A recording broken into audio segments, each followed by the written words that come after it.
नागरिकता संशोधन कानून को लेकर विपक्ष के तमाम नेताओं के बयान पर सत्तासीन पार्टी ने बहस के साथ जोरदार हमला बोला है। अब इस कानून को लेकर बंगाल के भाजपा नेता ने सरकार को सलाह दी है। बंगाल के भाजपा उपाध्यक्ष चंद्र कुमार बोस ने कहा कि लोगों को डरा कर कानून लागू नहीं किया जा सकता। तो आइए देखते हैं बोस ने भाजपा को और क्या-क्या सलाह दी हमारी इस खास रिपोर्ट में। भाजपा की पश्चिम बंगाल इकाई के उपाध्यक्ष और नेताजी सुभाष चंद्र बोस के पोते चंद्र के बोस ने पूरी तरह से पार्टी लाइन के खिलाफ जाते हुए मुसलमानों को नागरिकता संशोधन कानून के दायरे में लाने का आग्रह किया है। इसके साथ ही उन्होंने कहा है कि किसी भी कानून को लोगों को डरा कर लागू नहीं किया जा सकता। बता दें, बोस पिछले कुछ समय से अपनी असहमति दर्ज कराते रहे हैं। उन्होंने राज्य इकाई के अध्यक्ष दिलीप घोष और भाजपा नेताओं द्वारा अपमानजनक भाषा इस्तेमाल करने पर भी प्रतिक्रिया व्यक्त की थी।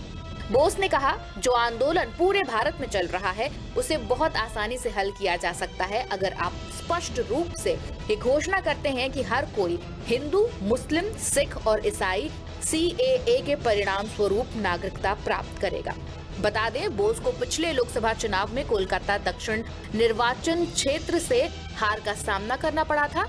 वहीं पिछले महीने संसद में पारित CAA में मुस्लिम बहुल पाकिस्तान, अफगानिस्तान और बांग्लादेश से उत्पीड़न का शिकार हुए ऐसे अल्पसंख्यक हिंदू, सिख, ईसाई, पारसी, जैन और बौद्धों को नागरिकता प्रदान करने का प्रावधान है, जो 31 दिसंबर 2014 से पहले भारत में आ चुके हैं।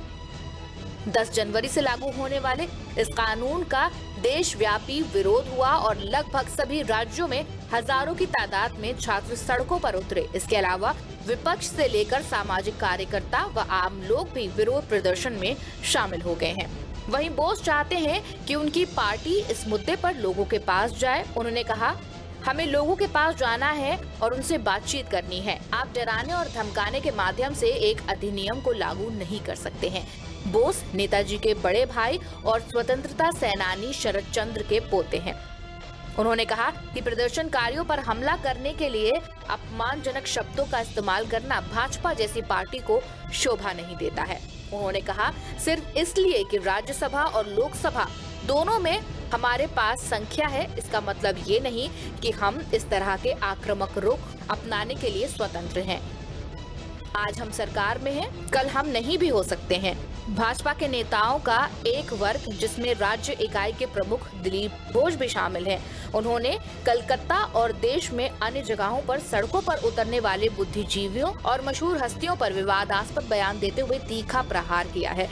घोष अपने बयानों के लिए बोस पर भारी पड़े हैं और उन्होंने उन्हें पहले चुनाव जीतने की नसीहत दे डाली।